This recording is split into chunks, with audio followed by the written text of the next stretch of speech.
అందమైన కలల కుటీరం, అమృతాలు కురిసే తీరం, మా ఇల్లు ప్రేమాలయం, దేవుళ్ళ జన్మాలయం. సంక్రాంతే ప్రతిదినం, సుఖశాంతే ప్రతిక్షణం, మా ఇల్లు ప్రేమాలయం. హలో ఫ్రెండ్స్, అందరికీ మా విలేజ్లో అయితే సండే వనభోజనాలకి వెళ్ళాము. అదేనండి, చెట్లకైతే వెళ్ళాము. మా సైడ్ అయితే ఇలా భోజనాలు మొత్తం కంప్లీట్ చేసుకొని అందరం తినేసి ఫొటోస్ కానీ ఈవినింగ్ టైంలో అలా కొన్ని పిక్స్ అయితే తీసుకున్నాము, వీడియోస్ అలా తీసుకొని. సాయంత్రం టైంలో అయితే చెట్లకి వెళ్ళి వచ్చిన తర్వాత మా విలేజ్లో పోచమ్మ తల్లి ఉంటుంది, ఇక్కడికి మేము బోనాలు తీస్తాము.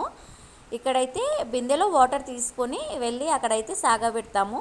సాగపెట్టి దర్శనం అయితే చేసుకుంటాము పోచమ్మ తల్లి దగ్గర.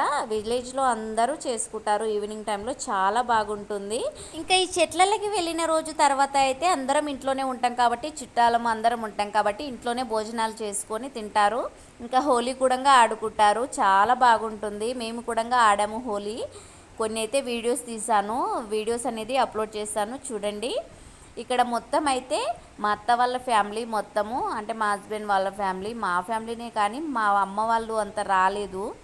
అందరం ఉండే, మన అమ్మ వాళ్ళు లేకుంటే ఎవరికైనా బాధగానే ఉంటుంది కదా, మరి నాకు కూడా అలానే ఉండే. ఇక మొత్తానికైతే చెట్లకైతే వెళ్ళాము.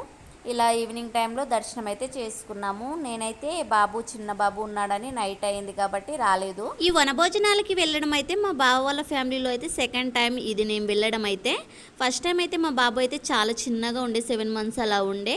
ఇంకా పోచమ్మ తల్లి దగ్గరికి అయితే అప్పుడు వెళ్ళలేదు. ఇప్పుడైతే నైట్ అయింది కాబట్టి బాబుని తీసుకుని అయితే వెళ్ళలేదు.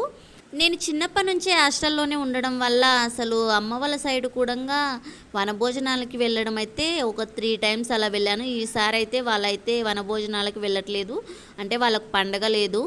ఈ వీడియోలో అయితే మా అత్తగారింటి ఫ్యామిలీ చాలా పెద్ద ఫ్యామిలీనే అనుకోండి. నేను ఫస్ట్లో అప్లోడ్ చేశాను కదా వీడియోలో భోజనాలు చేసేది, అక్కడ చూసే ఉంటారు.